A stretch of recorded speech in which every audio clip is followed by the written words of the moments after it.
গত কয়েক বছর ধরেই হু করে বাড়ছিল সোনার দাম। কিন্তু কেন?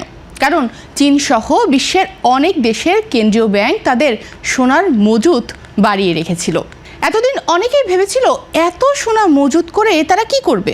এখন বোঝা যাচ্ছে আসল খেলা সবে শুরু হয়েছে। কারণ এখন আর ডলার দিয়ে নয়, বরং সোনা দিয়েই তেল কেনা হচ্ছে। আর মাত্র 1 আউন্স সোনা দিয়ে কত ব্যারেল তেল পাওয়া যায় জানেন? চলুন এই তেল আর সোনার লেনদেনের আনুপাতিক সম্পর্কটা একটু বিস্তারিত জেনে আসি। বিশ্ব অর্থনীতিতে একটি গুরুত্বপূর্ণ সূচক হলো সোনা ও তেলের দামের অনুপাত, যাকে বলা হয় গোল্ড অয়েল রেশিও। সহজভাবে বললে 1 আউন্স সোনা দিয়ে কয় ব্যারেল তেল কেনা যায়, সেটাই এই রেশিও। আর এই রেশিওই অনেক সময় বলে দেয় বাজারে আসলে কোন শক্তি কাজ করছে, নিরাপত্তার চাহিদা নাকি অর্থনৈতিক গতি। সাধারণভাবে দেখা যায় যখন বৈশ্বিক সংকট হয় তখন সোনার চাহিদা বাড়ে, ফলে সোনার দামও বাড়ে। অন্যদিকে অর্থনীতি ভালো চললে তেলের চাহিদা বাড়ে, কারণ শিল্প কারখানা, পরিবহন সব কিছুই তেলের ওপর নির্ভরশীল। তাই এই দুইয়ের দামের তুলনা থেকেই বোঝা যায় বিশ্ব কোন দিকে যাচ্ছে।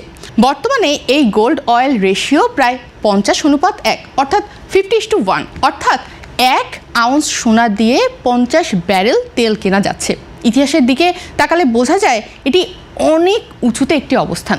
1973 সালে এই রেশিও ছিল মাত্র 13:1 বা 13:1, আর 2008 সালের বৈশ্বিক সংকটে এটি উঠে গিয়েছিল প্রায় 30:1, মানে 30:1-এ। সেখানে এখন সোনা আর তেলের অনুপাত হলো 50:1 বা 50:1। সোনা তেলের তুলনায় অনেক বেশি শক্তিশালী অবস্থানে আছে। কিন্তু সাম্প্রতিক মধ্যপ্রাচ্য সংকট এই রেশিওর ভেতরের গল্পটাকে আরও জটিল করে তুলেছে। সাধারণভাবে সংকট হলে সোনার দাম বাড়ার কথা, কিন্তু এবার দেখা গেল উল্টো, সোনার দাম হঠাৎ করেই কমে গেল। ফলে প্রশ্ন উঠছে, তাহলে রেশিও এত বেশি হলো কিভাবে? এর উত্তরটা আসে তেলের দামের দিকে তাকালে। এই সংকটের কারণে তেলের দাম হঠাৎ করেই বেড়ে যায়, ব্যারেল প্রতি $112 উপরে উঠে আসে।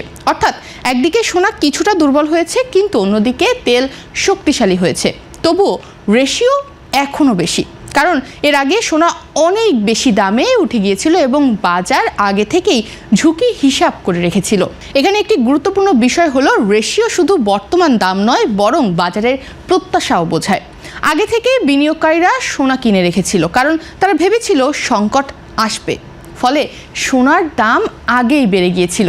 কিন্তু যখন সত্যিই সংকট এলো তখন তেলের দাম দ্রুত বাড়লেও সোনা সেইভাবে বাড়েনি, বরং কিছুটা কমে গেছে।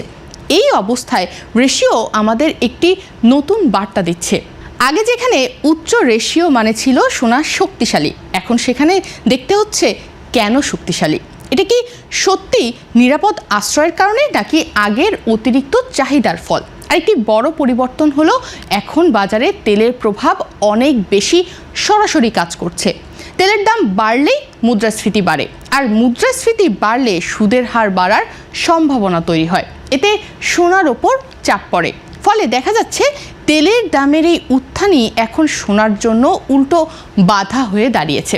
অর্থাৎ গোল্ড অয়েল রেশিও এখন শুধু সোনা বনাম তেলের তুলনা নয়, এটি দেখাচ্ছে বাজারে কোন ভয়টা বেশি শক্তিশালী। আগে যুদ্ধের ভয় সোনার দাম বাড়াতো, এখন তেলের দাম বাড়ার কারণে যে মুদ্রাস্ফীতির ভয় তৈরি হচ্ছে সেটাই সোনাকে চাপের মধ্যে ফেলছে। সবশেষে বলা যায় যে বর্তমানে এই 50:1 বা 50:1 রেশিও একটি অস্বাভাবিক পরিস্থিতির ইঙ্গিত। এটি দেখাচ্ছে যে সোনা এখনও তেলের তুলনায় এগিয়ে থাকলেও সেই অবস্থান এখন চ্যালেঞ্জের মুখে।